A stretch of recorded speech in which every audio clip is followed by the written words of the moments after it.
Assalamualaikum warahmatullahi wabarakatuh. Alhamdulillah rabbil alamin wassalatu wassalamu ala asyrafil anbiya'i wal mursalin sayyidina wa maulana Muhammadin wa ala alihi wa sahbihi ajma'in. Subhanaka la nuhsi sana'an 'alaika kama athnaita 'ala nafsik. Falakal hamdu hatta tarda wa lakal hamdu idza radita wa lakal hamdu ba'da ridha.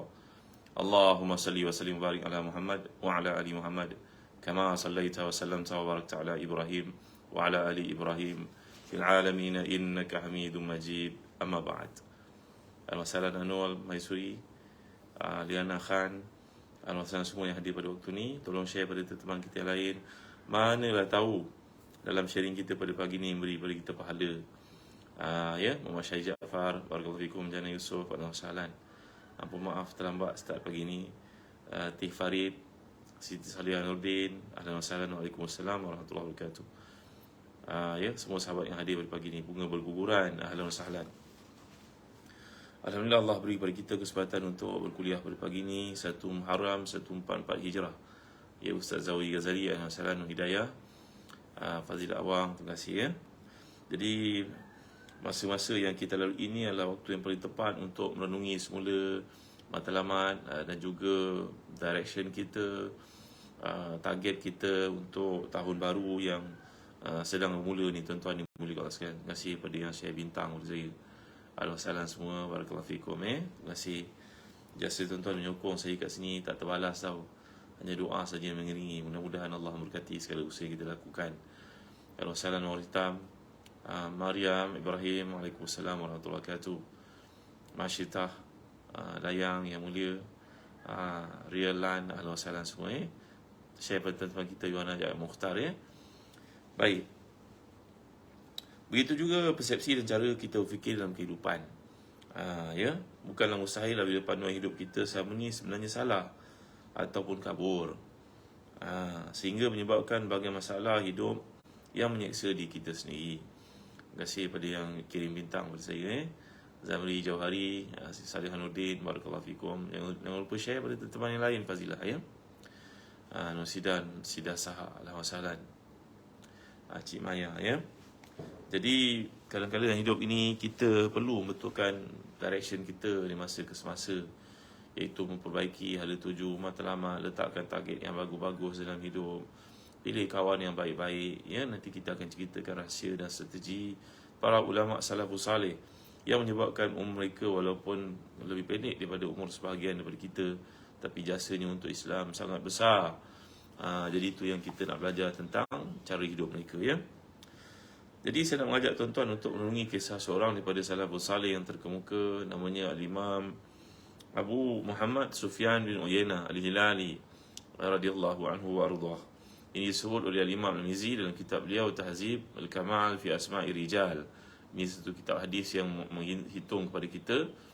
Salwa Jamil Ahmad Zaini, barakallahu fikum, Husaina.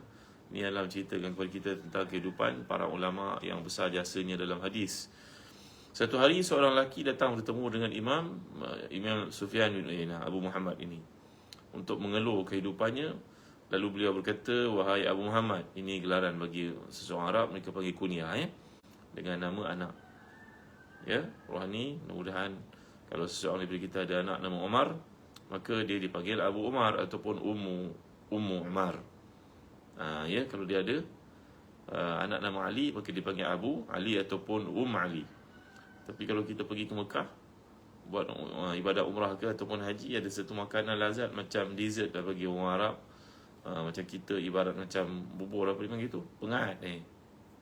Dia panggil Ali. Ali, itu satu Ummu Ali.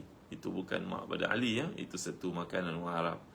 Dia roti yang telah pun dilembutkan, dimasukkan susu padanya, yang sangat enak, yang kita makan pagi-pagi lepas subuh biasanya dekat hotel-hotel negara Arab.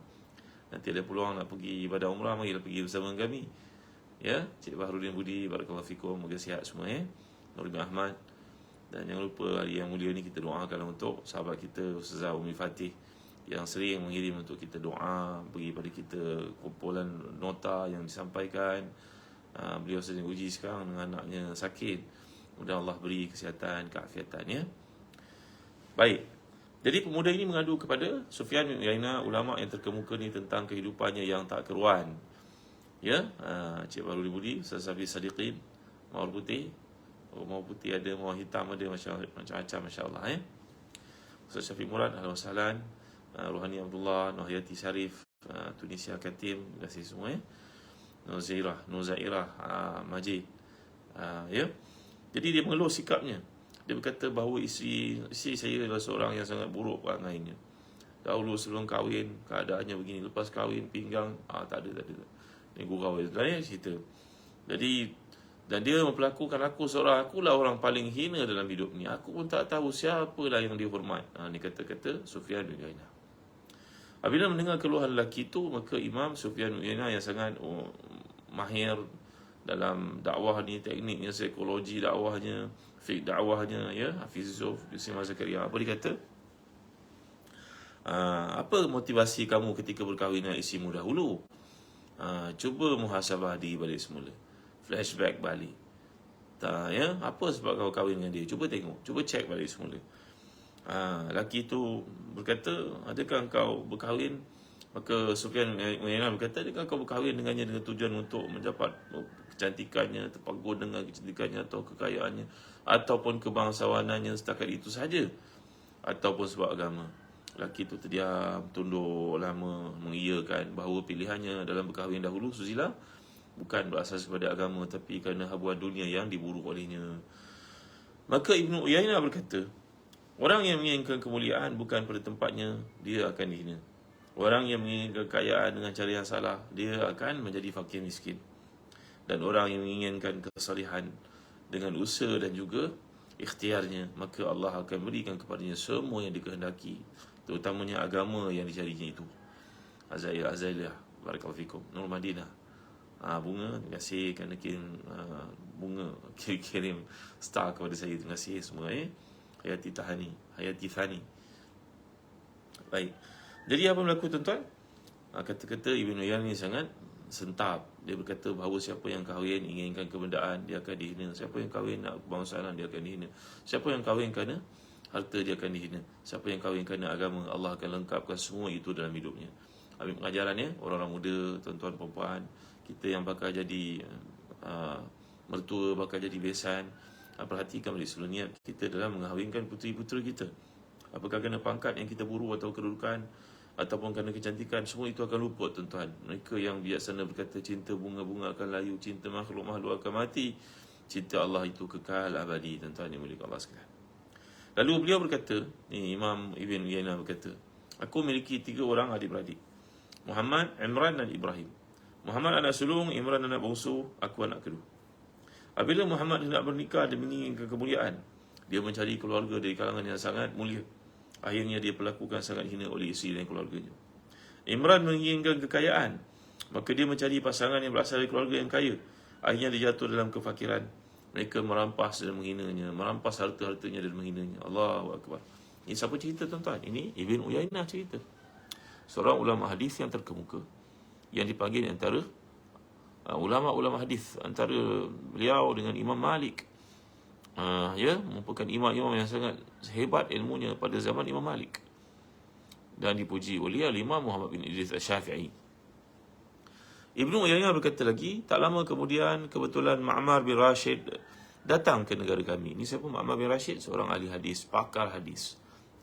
Lalu aku minta nasihat daripadanya sambil menceritakan kisah kedua-dua saudaraku itu. Lalu beliau menyampaikan kepadaku hadis Yahya bin Ja'dah. Seorang perempuan dinikahi kerana 4 perkara. Tunkahul mar'atu li arba'in, lima liha, wali hasabiha, wali diniha, wali hasabiha, wali jamaliha, fazfar bi zatid din taribat yadak. Apa kata Nabi SAW? Kata Ma'mar bin Rashid, dikahwini perempuan itu kerana 4 perkara. Yang pertama kerana kemuliaannya, yang kedua kerana kecantikannya, yang ketiga kerana keluarganya, kebangsawanannya. Tetapi siapa yang merebut yang keempat, iaitu agama, maka sempurnalah hidupnya. Bila ada agama, semua akan datang, tuan-tuan. Tuan-tuan dimuliakan Allah sekalian. Banyak kisah yang kita dengar, ya. Ada orang nak kahwin dengan adik, dapat kakak. Tapi kakak tu Masya Allah seorang yang salihah, muslihah. Walaupun tidaklah cantik raut muka si adik yang dikehendaki, digila-gilakan itu. Tapi rupa-rupanya kata sahabat ini, dengan perkahwinan itu mengundang keberkatan dalam hidup, mendatangkan kekayaan, anak-anak yang salih, yang salihah. Banyaklah kisah macam ni kita belajar, tuan-tuan ya. Ini kisah bukan tersembunyi daripada kita. Ramai orang tahu kisah-kisah semikian. Jadi Nabi juga telah bersabda dalam satu hadis dari Aisyah radhiyallahu anha, wanita yang paling besar keberkatannya adalah yang paling sedikit maharnya. Bukanlah di sini kita nak remeh-temehkan mahar, nak bayar lebih kurang.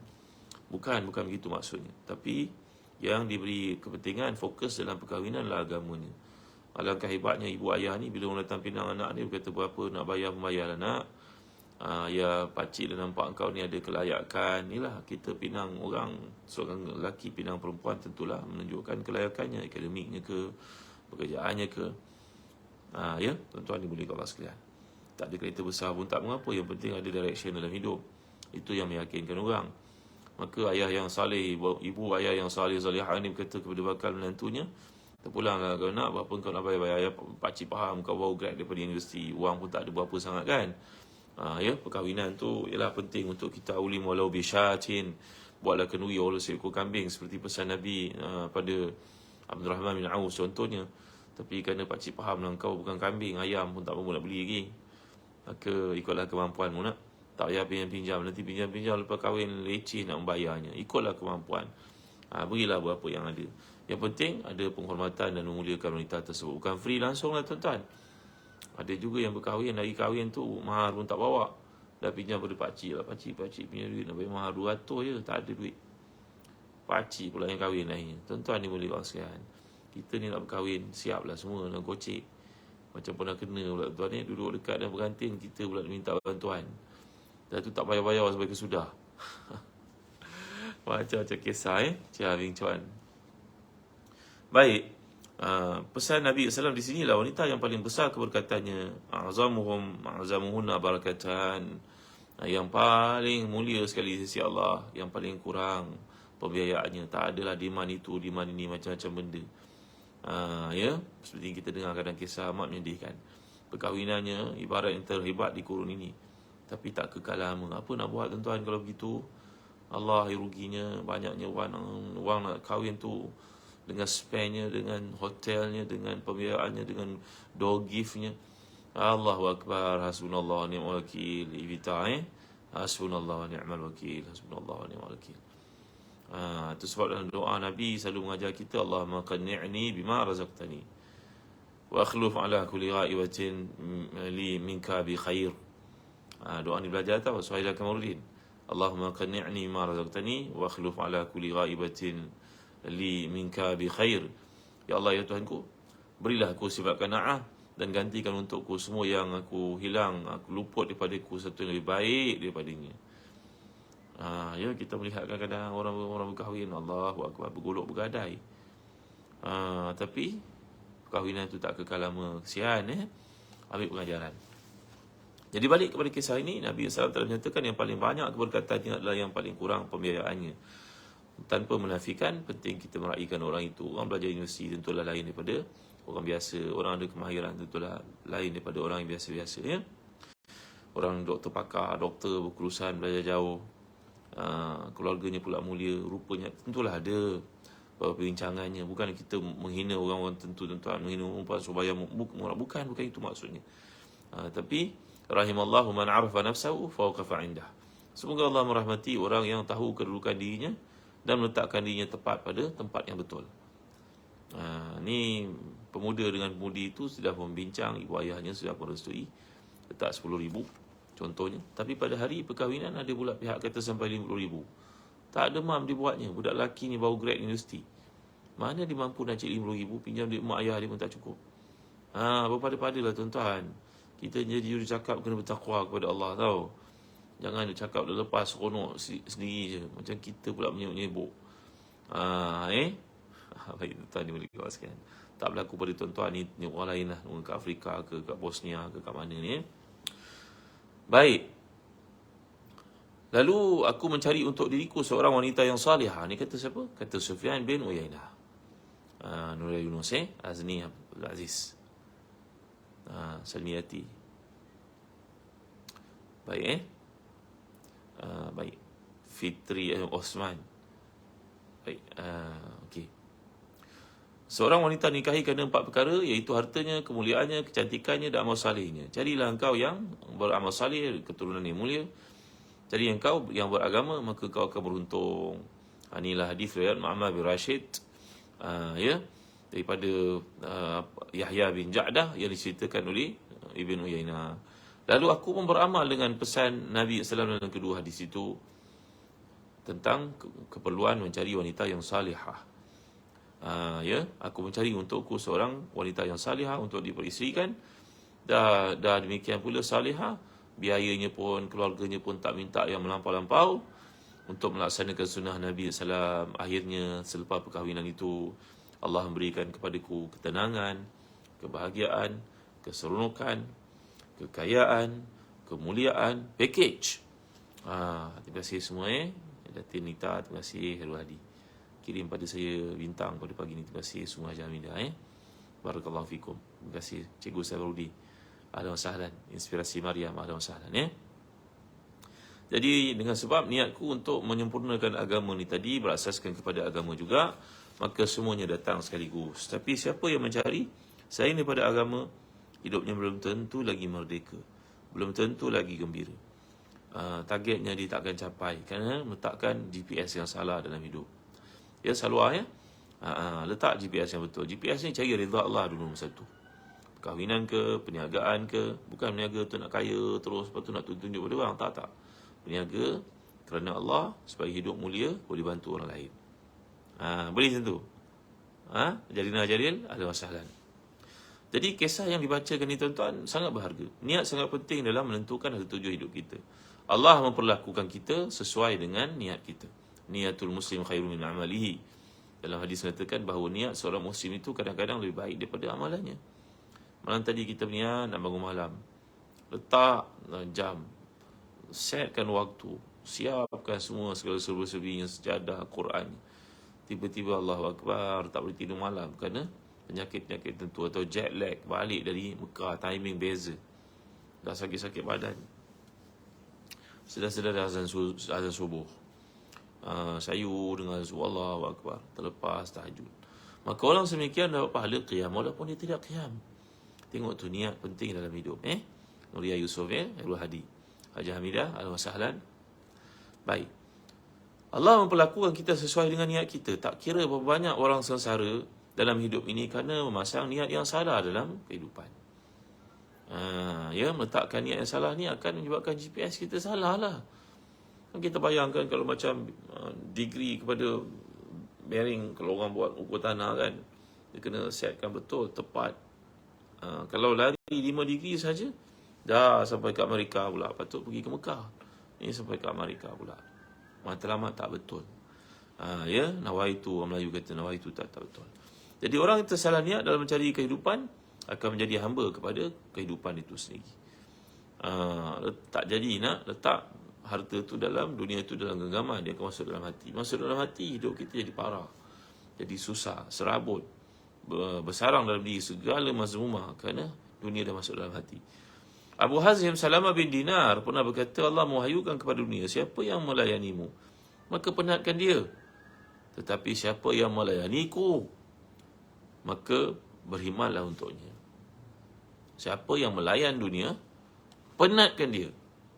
Tapi siapa yang mencari ridha Allah, layanlah dia wahai dunia. Beza kan?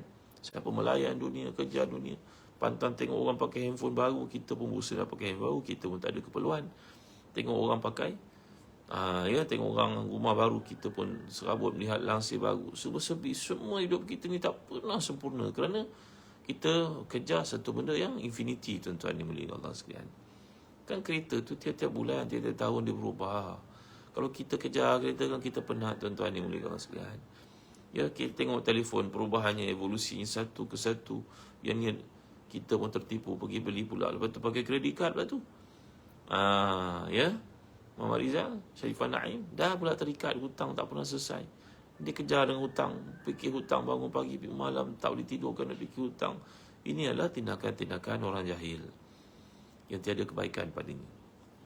Siapa yang sibuk dengan dunia, layan dunia, tinggalkan Allah, maka Allah akan tinggalkannya dan dunia itu akan memenatkannya.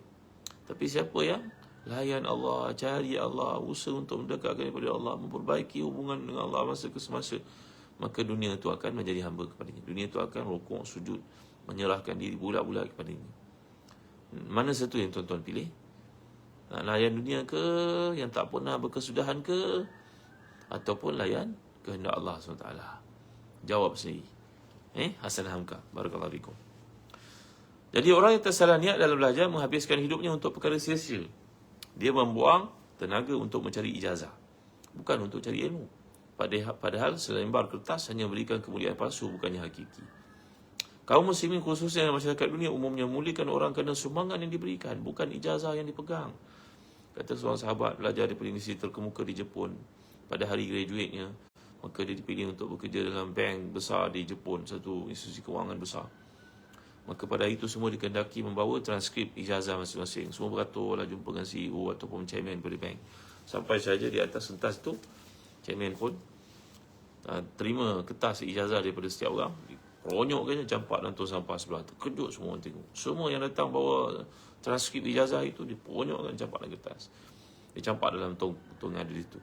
Bagi menunjukkan kepada mereka simboliknya bahawa sijil yang kamu dapat dah cukup. Destinasi kamu sekarang mula belajar yang baru. Itu tak penting dah bagi aku. Tak ada guna kalau kamu score for flat pun tapi datang kerja kat sini pemalas, curi tulang, culas, suka ambil kesempatan, tak guna bagi aku. Kamu datang sini start fresh balik semula. Tengok tuan-tuan dia boleh kawan sekalian. Sahabat saya ni menjadi seorang orang pengalaman besar dalam institusi kewangan akhirnya berkat kesungguhannya belajar, kerana menganggap pelajaran ni tak pernah ada noktahnya. Walaupun dah habis degree, belajar lagi di institusi kewangan bersungguh-sungguh, jadi start daripada bawah, tak pernah berkira-kira, maka akhirnya berjaya dia jadi orang hebat tuan-tuan ya. Puan kami salam salam. Baik. Jadi orang yang tersalah niat dalam berdakwah akan hidup dalam kebencian. Masyarakat membencinya. Hakikat dakwah ialah simpati yang lahir dalam diri seseorang, mendorongnya untuk menyelamatkan manusia dari kesesatan dan kebinasaan. Betul tu. Orang jadi pendakwah ni adalah niat dia lah untuk membantu orang lain. Kalau dari doktor pakar, masalah doktor pakar semua yang hadir pada pagi ni, saya tak pernah memperkecilkan kerja kalian sangat mulia. Kerana Allah menyatakan man ahyaha faka'annama ahyana sajami'a. Siapa yang menawarkan rawatan, beri rawatan kepada seorang orang tu sihat, maka dia mendapat pahala kebaikan orang itu tak kurang sedikit pun. Hebatnya kerja doktor pakar. Tapi seorang ustaz, ya sebenarnya waktu bekerja dia sangat luas, tak tertakluk pada jadual. Nombor telefon yang dimiliki sebagai imam di masjid, orang call tengah malam ada isu, orang call tengah malam meninggal dunia, orang call waktu pagi petang tak sempat berehat. Ni imam-imam kita lah. Saya bukan imam pun tuan-tuan.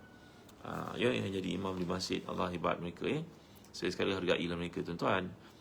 Beli makan enak hantar ke rumah imam ke, kan, bagi duit pada anak-anak imam ke, belikan jubah untuk imam ketika pergi ke Mekah ke. Contohlah tuan-tuan. Bukan penting, bukan pada harganya, tapi pada ingatnya. Baik. Jadi kerja pendakwah ni sebenarnya tak pernah selesai, pagi, petang, siang, malam. Tapi kalau niatnya kerana dunia, rosaklah segala perkara kebaikan yang disumbangkannya. Kerana dia akan mula bernilai orang. Oh, orang ni kalau bantu dapat banyak sekian. Mayat ni kalau hantar sekian-sekian tempat dapat sekian. Dia dah jadi lain tuan-tuan. Sebenarnya menjadi imam ini, menjadi pemimpin dakwah dalam urusan dakwah ni adalah usaha untuk mengajak manusia meninggalkan kesesatan, mengamalkan ketaatan. Ya. Tapi jika dakwah ni lahir daripada kebendaan, maka macam-macam perkara yang buruk yang akan timbul dalam masyarakat. Tuan-tuan dimuliakan Allah sekalian ya. Jadi yang paling rosak ialah orang yang tersalah niat. Dan ada juga yang rosak kerana tidak memiliki niat. Dia pun tak tahu kenapa dia hidup. Apa target dia, dia pun tak tahu. Sangat bahaya ni tuan-tuan. Kita cikgu-cikgu sesekali sampai mengajar maths, tanya pada anak-anak murid kita, nak jadi apa engkau Ramli contohnya. Saya pandai Siti Rohani ya. Nak jadi apa engkau ni Ahmad? Nak jadi apa engkau ni Bukhari? Awak ni apa cita-cita nak jadi Rohana? Contoh tuan-tuan ni boleh kasih. Supaya kita dapat menyemak, betulkan GPS kita masa ke semasa. Zabidah ya. Jadi orang yang rugi adalah orang yang salah niat ataupun orang yang tak ada niat langsung dalam hidup. Orang seperti ini tak sedar hala tujuan hidupnya. Bagi mereka hidup ni tak lain daripada silih berganti malam dan siang. Tak ada satu target letakkan, tak ada hisap yang nak dipenuhi, tak ada jadual yang tertentu. Hidup inilah manusia tertutup mata hatinya. Mereka sangat pandai dalam urusan dunia, tapi mereka ni jahil dalam urusan akhirat. Kerana itu Allah menyatakan tentang orang kafir yang tak ada matlamat selepas kematian. A'udzubillahi minasyaitonirrajim. Ya'lamuna zahiran minal hayatid dunya wa hum 'anil akhirati hum ghafilun. Ya, mereka ni kehidupan dunia sangat expert. Tanya bab emas, bukan main hebat lagi dia. Tanya bab kenderaan, bukan main hebat. Tanya bab tanah, tanya bab apa lagi, property, tanya bab rumah, semua dia tahu. Tapi pengetahuannya itu hanya untuk dunia saja, tak ada bahagian untuk akhirat. Macamlah pencipta kereta elektrik tu kan. Bila seorang pendakwa dari Saudi menegurnya, kan kebaik kalau orang engineer macam kau ni berfikir tentang adanya Tuhan yang beri kepada kau kudrat, ilmu dan sebagainya. Dia kata tak apa. I'm okay to be in the hell. Saya okey kalau nak jadi bersama dengan orang ramai pun akan masuk neraka. Saya tahu ramai masuk neraka, saya pun okey. La ilaha illallah Muhammadur Rasulullah. Itulah gaya orang yang kafir dan tutup mata hatinya, tuan-tuan. Dan dalam hidupnya hanya mencari syahwat saja. Tak ada target. Targetnya terbatas kat dunia saja. Lebih-lebih pun nak migrate ke planet yang lain pun nak menyempurnakan tuntutan syahwat untuk hidup lebih banyak harta dan sebagainya. Itulah kehidupan orang, tuan-tuan. Sufyan Ahmad. Ini ada perdebatan yang dibuat kat Twitter ke kat mana, saya pun terbaca je. Itu masa kat Mekah. Seorang Arab Saudi menegurnya. Ya, pencipta kereta elektrik ni menegurnya dalam Twitter, mengatakan kebaik kalau fikir orang bijak macam kau, takkan tak terfikir ada Tuhan. Dia boleh jawab dengan sarkastik, kata tak apa dia masuk neraka pun tak mengapa. Moga Allah bagi hidayah kepada semua orang. Baik-baik. Jadi mereka, orang-orang kafir ni sangat bijak dalam politik, sains, muzik, ekonomi. Belum berlaku lagi keadaan global warming. Dia dah buat macam-macam kajian dan kita baca pun betul lah kajian. Memang hebat kerana memang mereka membaca peta dunia, roadmap ke arah kejayaan dan macam-macam. Tapi mereka ni tak mengetahui apa-apa pun tentang hal haram dan juga tuntutan dan larangan Allah. Ya. Jadi pernah Al-Imam Hasan Basri berkata, oleh sebab kepandaiannya seorang itu mampu mengetahui emas itu. Imam Hasan Basri, seorang tabi'in yang terkemuka yang pernah belajar dalam rumah isteri Nabi, namanya Ummu Salamah radhiyallahu anha. Hasan Basri berkata, punya bijaknya orang tentu seperti orang kafir ni, ambil emas tu dia ketuk-ketuk je dia tahu dah berapa gram, berapa jenisnya. Tapi orang ini semuanya tak ada kedudukan di sisi Allah Taala kerana akhirat dia tak pernah ambil peduli. Tuhan dia tak pernah nak ambil tahu. Jadi bagi orang yang lurus niatnya, hidup ini adalah pentas untuk membuktikan perhambaan dan penyerahan diri kepada Allah. Dunia adalah keperluan, bukan tujuan. Kerana apa yang kita usahakan semua akan jadi tinggalan. Apa yang kita cari semua akan jadi rebutan. Apa yang kita makan semuanya jadi buangan. Betul, tuan-tuan. Apa yang kita sedekahkan itu menjadi apa, tuan-tuan? Pelaburan. Betul kan? Apa yang kita rebutkan, apa yang kita usahakan, yang kita kejarkan, semua akan jadi rebutan orang bila kita mati. Apa yang kita makan semua jadi buangan. Tapi apa yang kita sedekahkan, itulah akan jadi simpanan di sisi Allah SWT. Baik. Jadi hidup ni adalah pentas untuk membuktikan perhambaan dan buat kerja yang terbaik untuk diri sendiri dan untuk Islam.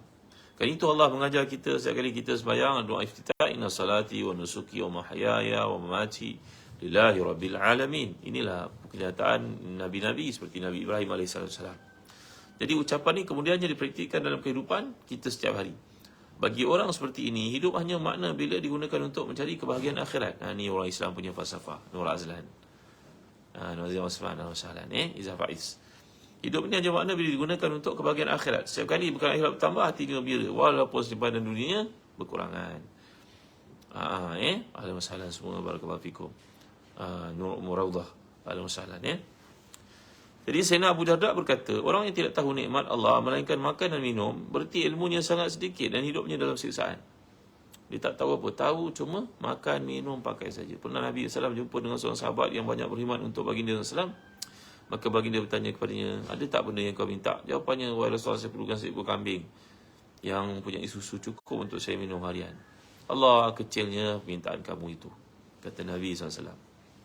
Ya, sedangkan ditanya kepada Rabi'ah, apa permintaanmu wahai Rabi'ah? Rabi'ah ni seorang sahabat lelaki, namanya macam perempuan di sisi kita. Tapi orang Arab, Rabi'ah ni macam Muawiyah, Sa'labah, Mughirah, semua tak marbuta di hujung, tidak makna perempuan lah.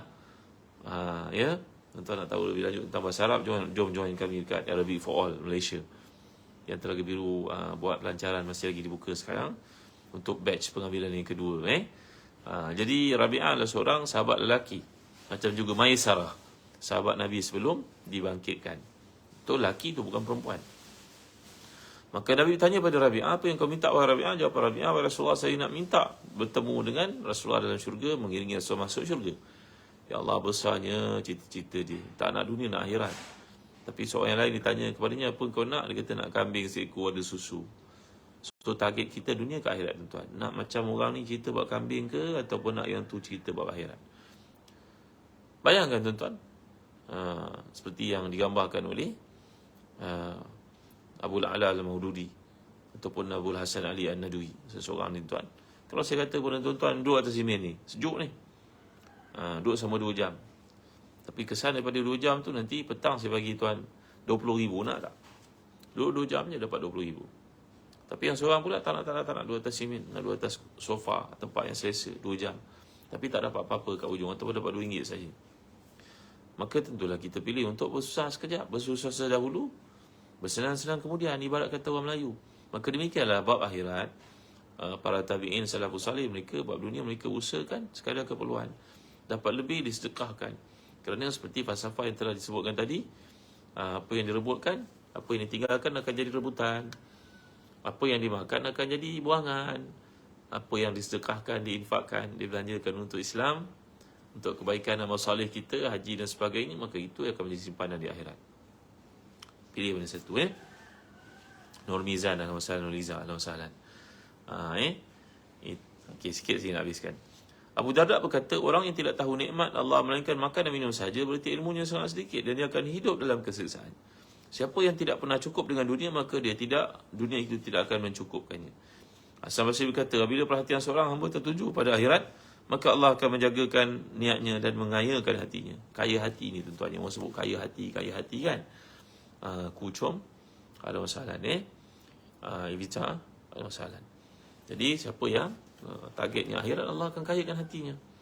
Terima kasih Mawar, barakallahu fikum. Terima kasih. Ya. Jadi kembali kita kepada, bila perhatiannya tertuju hanya kepada dunia, Allah akan memperbanyakkan masalahnya, menjadikan kefakirannya di depan mata. Dia bangun pagi dalam keadaan fakir, menghadapi petang dalam keadaan fakir. Tak cukup hidupnya, kerana dia menjadi hamba kepada dunia. Seperti yang dikatakan tadi, Allah mewahyukan kepada dunia, siapa yang melayanimu, susahkan dia. Siapa yang melayaniku, kayakan dia. Siapa melayani dunia, dia akan jadi miskin. Siapa yang melayan Allah, mengikuti kehendak Allah, memenuhi tanggungjawab terhadapnya, maka dunia akan berkhidmat untuknya. Baik, konsep kejayaan bagi orang ini bukan diukur dengan kekayaan, dengan ijazah, dengan banyaknya pengikut. Ini pun satu hal juga, nak pengikut ramai, ukur pengikut, lepas tu rebut-rebut, lepas tu bergaduh dengan orang. Siapa ikut saya je betul, siapa tak ikut saya salah. Adalah berlaku kat suatu negeri itu. Tak mau orang lain ikut guru-guru, padahal macam dia sempurna sangat. Sedangkan ilmu Allah tu luas. Ilmu yang maksudkan ilmu daripada ustaz-ustaz yang betul lah, yang belajar dengan cara yang betul, bukan mengada-ngadakan perkara yang bukan-bukan. Akan tetapi kejayaan hakiki apabila seorang mampu menggunakan kekayaan, jawatannya, ijazahnya untuk melaksanakan hukum Allah, memenuhi tanggungjawab terhadapnya. Inilah kejayaan hakiki yang terdapat dalam seorang, maka kita patut iri hati padanya. Namanya ghibtah. Hasfani Mu'izz Al-Wasalan.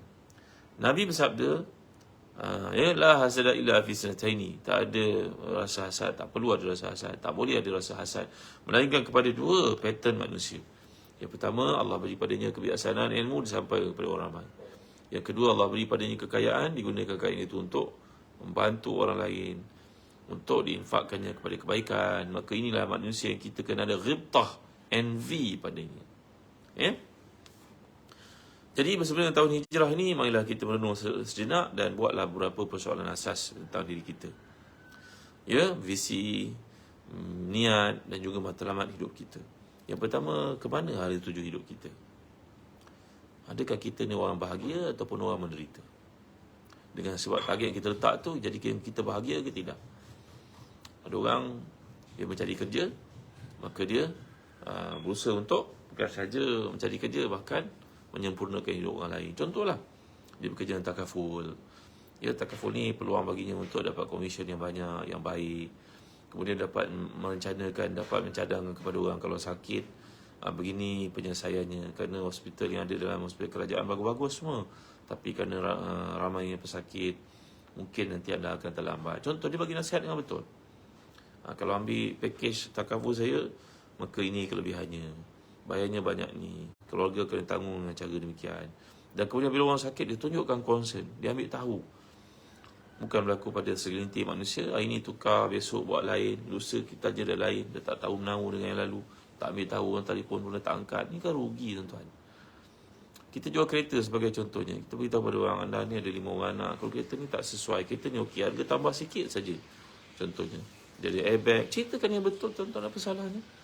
Kita bukan saja dapat jual kereta, tapi dapat persahabatan. Macam ada orang putih dekat Amerika tu kan, orang kafir ni, dia berjaya menjual lebih daripada 1000 kereta setahun. Maknanya sebulan je dia jual lebih 100 kereta. Kerana dah beli kereta itu, bapak beli, mak beli, anak anda beli, cucu-cucu beli. Kerana macam mana tak beli? Dia sangat concern. Dia hantar kad raya, dia hantar kad birthday, dia hantar kek lagi. Ya, walaupun spendingnya hebat, tapi hubungan yang dijaga itu, orang tu kahwin, orang tu sakit, semua dia pergi. Maka orang tu introduce kepada orang lain. Dia kata close sale dia semua melalui telefon saja. Allahu Akbar, Masya Allah, Tabaraka wa Ta'ala. Yelah, niat letak betul lah. Niat betul, buat cara betul, doa pada Allah, serahkan kepadanya. Kalau kita tak tahu, tanya kepada orang yang tahu, kemudian buat. Berapa ramai anak murid jadi lebih hebat daripada gurunya. Imam Syafi'i contohnya. Ruba muballighin aw minas sami'. Kadang-kadang orang yang diberitahu satu benda itu melakukannya lebih baik daripada yang beritahu kepadanya. Betul kan? Jadi letak niat yang betul dalam hidup kita. Target yang mesti kita perolehi. Umur aku dah masuk 45, umur aku dah 50, umur aku dah 60. Cukuplah aku buat dunia ni, anak-anak pun dah ada, anak-anak sekian, ayah dah sediakan untuk kamu harta belajar semua dah okey. Duit pun ada sikit, kereta pun ayah bagi walaupun second hand, pakai dulu jadi ayah pun nak buat persiapan ke akhirat. Inilah ayah yang betul. Ya, ayah dah sibuk sangat dengan urusan dunia ni, bekerja bergelumang pagi petang siang malam bagi ayah rehat. Anak-anak engkau pandai-pandai dah engkau uruskan, hantar kepada pengasuh ke sebagainya. Janganlah bebankan kami lagi untuk menjaga anak engkau. Dulu ya, kami dulu pun menjaga engkau pun terpaksa buat begitu. Tak ada pun hantar pada datuk nenek engkau semua ni. Maka macam itulah tuan-tuan. Ayah ibu kita kadang-kadang nampak macam senang hati bila kita letak anak-anak kita di sisi mereka, tapi bagi mereka peluang untuk menguruskan diri mereka sebenarnya, tuan-tuan ya. Cukuplah mereka menjaga kita masa kecil, anak-anak kita jangan dibebankan kepada mereka lagi. Baik. Jadi yang penting adalah target yang mesti kita letak. Setiap orang punya jawapan beza-beza. Tuliskan jawapan itu dan letakkan di bilik kita. Ini juga satu cara untuk kita berjaya. Bila kita melakukan ini semua, berarti kita telah melangkah setapak untuk jadi orang yang lebih baik. Mahani saat jami'ah. Jadi ulasan kepada apa yang saya sampaikan pada pagi ini, tuan-tuan. Target kita nombor 1, target untuk menjadi hamba Allah yang sebenar-benarnya. InsyaAllah dunia itu akan datang kepada kita. Macam mana? Buat. Bukan dibuat-buat. Buat betul-betul, tuan-tuan. Nombor 2, banyaklah berdoa kepada Allah SWT. Jaga ibadah kita. Letak target dalam hidup kita untuk perkara-perkara akhirat, perkara dunia. Buat peruntukan waktu dalam hidup ni untuk muhasabah diri. Ada berapa dah? Jadikan urusan Allah tu keutamaan. Doa banyak kepadanya, nombor 2. Bergaul dengan orang yang betul. Tanya je kita tidak tahu. Tanya je kita tak tahu. Yang kelima apa? Tuliskan target kita tu dan panggil anak isteri kita untuk ceritakan. Anak-anak sekalian, ya, ayah mulai tahun ni kalau kita travel pergi umrah, ayah nak bawa korang ni pergi sekali. Contoh, tak target. Dapat tak dapat belum tahu. Tapi bila kita dah beritahu anak-anak begitu, dengan sebab itu kamu kena belajar bersungguh-sungguh. Bila kamu belajar bersungguh-sungguh, ayah senang hati. Bila ayah senang hati, ayah senang bekerja. Contoh kan? Beritahu pada isteri kita sebagai contoh, hari ni abang kena pergi kerja awal, buat kerja betul-betul. Kat rumah pun uruskan rumah dengan baik. Contohnya, supaya bila abang balik hati abang senang, tak adalah sakit waktu mati. Tuhan. Allahu Akbar, ramai sahabat saya yang telah pergi meninggal baru ni, semua sahabat daripada Perlis. Yang merupakan seorang yang sangat banyak jasa kepada kami, telah meninggal dunia. Allahu Akbar. Rasa macam dekat sangat kematian ni, tuan-tuan ni. Jadi buatlah segala perkara ni dengan bersungguh-sungguh, letak target yang betul. jaga hubungan dengan Allah. Sembahyang fardunya tambah dengan sembahyang sunatnya. Kemudian banyak doa kepadanya. Contohnya doa yang saya ajar tadi tuan-tuan, Allahumma qanni'ni bima razaqtani wa akhluf ala kulli ghaibatin li minka bi khair. Contoh kan, ya Allah, beri pada aku sifat qanaah supaya aku tak memburu dunia ni dan terpelanting, tercarap mengejarnya. Penat tuan-tuan kejar dunia ni, tak selesai. Ya, nombor 3, tulis target, bergaul dengan orang yang betul. Ya, apa lagi? Tanya kalau tidak tahu. Kan banyakkan membaca. Ni pun penting tuan-tuan. Banyak membaca Jadi orang-orang saleh ramai pesan kepada kita supaya menuntut ilmu. Walaupun kita sembahyang kita tidak rasa sempurna, tapi datang ke kuliah, belajar. Kalau ada kursus-kursus online ke apa ke, hadir. Ramai orang belajar mengaji online, bagus, alhamdulillah. Jangan lupa belajar bahasa Arab online bersama kami di Telaga Biru. Kami sedang mengadakan program belajar bahasa Arab dan menguasai yang tempoh yang singkat. Menguasai dari sudut faham Quran, faham ibadah, boleh bercakap, nak tak? Jom join kami dalam program Arabic for All Malaysia. Masuk di Telaga Biru pergi ke Telaga Biru, tengok program Arabic for All, bahasa Arab untuk semua. 3 bulan kita belajar dengan betul, dengan cara betul, insya-Allah kita boleh faham Quran, faham ibadah, faham salat, boleh bercakap bahasa Arab. Nak tak? Kerana kaedah ni telah dipakai di 160 buah negara dan menghasilkan jutaan manusia boleh cakap bahasa Arab walaupun dia bukan Islam. Di Brazil, di Spain, di China. Jadi di Malaysia, kami di Telaga Biru menjadi wakil yang sah untuk belajar kaedah ni secara online online je. Beli buku, dapatkan kursus ni, modulnya mengikut pada waktu kita. Nanti insya-Allah tuan-tuan boleh memahami Al-Quran, nak tak? Baca Quran boleh menangis. Menjadi makmum di Masjid Haram tu boleh menangis bersama dengan imam. Ya. Ingat Telaga Biru. Terima kasih Arisom Yuana Mukhtar Baik, jam pun dah dekat pukul 8.30. Terima kasih tuan-tuan kerana hadir dalam kuliah saya pada pagi ni. Jangan lupa tahun baru ni mudah-mudahan tuan badan kita sihat, jaga kesihatan baik-baik tau. Antara makanan kesihatan yang baik untuk saya cadang kepada tuan-tuan adalah habatus sauda. Ni habatus sauda ni yang kami hasilkan di Zazan Travel di Telaga Biru. Inilah bentuknya. Habatus sauda yang sangat digalakkan untuk kita makan. Dalam hadis mengatakan dia rawatan pada semua penyakit melainkan kematian, kata Nabi SAW. Ya, kami hadirkan dalam bentuk minyak seperti ini. Botol je ni boleh letak dalam handbag, letak atas meja, hadiahkan untuk ayah ibu kita untuk menjaga kesihatan, kerana padanya ada rawatan pada semua penyakit, kata Nabi kita selama meninggal kematian. Habatus sauda namanya barakah. Terima kasih Ustaz Syafiq Murad. Allahumma qanni'ni razani wa barik li fi wa akhluf ala kulli ghaibatin li minka bi khairin. Terima kasih Ustaz Syafiq. Ada tertinggal satu laras yang saya baca tadi. Wa barik li fihi tertinggal. Terima kasih Ustaz Syafiq Murad. Jadi dapatkan habatus sauda birkah dari Zahzan Travel. Tuan-tuan nak travel umrah bersama dengan kami, perjalanan bulan 8 ni alhamdulillah dah pun penuh. Kalau tuan-tuan nak, masih ada lagi bulan 9, bulan 10, 11 dan 12. Tak banyak dah seat yang tinggal. Terima kasih Liana, terima kasih Ali Ismail Saleh, terima kasih semua Setakat dulu kenang daku dan doamu. Dan tuan-tuan juga boleh dapatkan kurma-kurma premium dari Zahzan Travel, macam kurma ajwa. Tak banyak dah yang tinggal. Ni stok Ramadan yang lalu. Jadi boleh tengok tuan, cantik kurma ajwa ni yang ada sijil lahirnya dari Madinah tau. Yang kita beli kat pasar tak tahu mana asal usulnya, tapi ini dari Madinah. Boleh dapatkan daripada Zahzan Travel. Itu juga kami ada kurma Mejol, tak ada kat sini, tinggal sikit je, tak banyak lah. Jadi mudah-mudahan Allah berkati kita dapatkan habatus sauda dan juga kurma dan buku-buku. Sekarang kami sedang galakkan tuan-tuan untuk belajar hadis. Ada satu kitab bertajuk Atlas Hadis. Perjalanan imam-imam hadis yang menyampaikan ilmu, menuntut ilmu. Kegigihan mereka untuk kita pelajari. Setakat ini saja dulu untuk tuan-tuan sebagai satu santapan rohani. Mudah-mudahan ada kebaikan pada perkongsian pagi ini. Jangan lupa waktu duha dah masuk, tunaikanlah sembahyang sunat duha, kerana ia tanda perhubungan kita yang rapat dengan Allah sebagai permulaan pada hari ini. Setengah ulama menamakan salat duha ni salat awabin.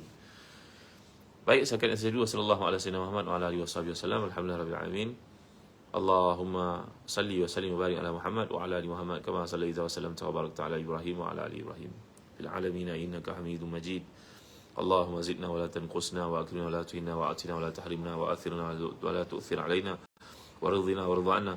اللهم أعنا على ذكرك وشكرك وحسن عبادتك. اللهم قنعنا بما رزقتنا وبارك لنا فيه واخلف على كل غائبة لنا منك بخير يا رحمن. ربنا آتنا في الدنيا حسنة وفي الآخرة حسنة وقنا عذاب النار. وصلى الله على سيدنا محمد وعلى آله وصحبه وبارك وسلم. Alhamdulillah rabbil alamin. Terima kasih Ustaz Kamisah Azia Osman. Ya, Mahani Saad. Terima kasih semua. Terima kasih Nur Mizan. Jumpa lagi ya, Zaitun Mustafa pada waktu yang lain. Sekian dari saya. Sama-sama jangan lupa sembahyang sunat duha pagi ni.